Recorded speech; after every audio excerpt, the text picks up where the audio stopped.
بسم اللہ الرحمن الرحیم۔ السلام علیکم۔ حج پر جانے کا وسیلہ نہ ہو۔ اگر کسی کو بہت زیادہ طلب ہو حج کرنے کی اور کوئی وسیلہ نظر نہ آ رہا ہو، کوئی وسیلہ نہ بن رہا ہو، تو اسے چاہیے کہ ان کلمات کی ہر روز تلاوت کرے۔ انشاءاللہ تعالیٰ اللہ تعالیٰ کوئی نہ کوئی سبب بنا دیں گے۔ اگر کسی کو حج پر جانے کی طلب ہو اور کوئی وسیلہ جانے کا نہ ہو تو کثرت سے اس آیت کا ورد کرے اس وقت تک جب تک امید کی کرن نظر نہ آئے۔ یہ سورہ الفتح کی آیت نمبر 27 ہے۔ تو آئیے مل کر اس آیت کی تلاوت کرتے ہیں۔ بسم اللہ الرحمن الرحیم۔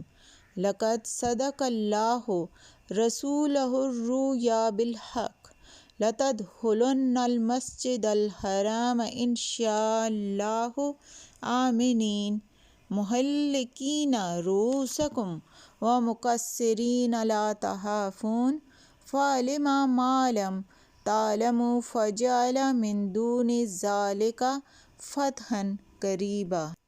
ترجمہ: بے شک اللہ تعالیٰ نے اپنے رسول کو سچا خواب دکھایا کہ اللہ تعالیٰ نے چاہا تو تم مسجد الحرام میں اطمینان کے ساتھ داخل ہو جاؤ گے، سر منڈواؤ گے اور بال کترواؤ گے، تمہیں کوئی خطرہ نہ ہوگا۔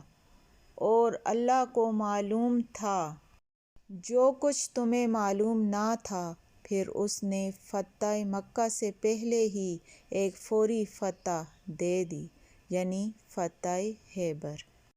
آپ کے جاننے والے جن کو حج پر جانے کی شدید خواہش ہو، آپ ان کے ساتھ ویڈیو کو شیئر کر دیں۔ جزاک اللہ۔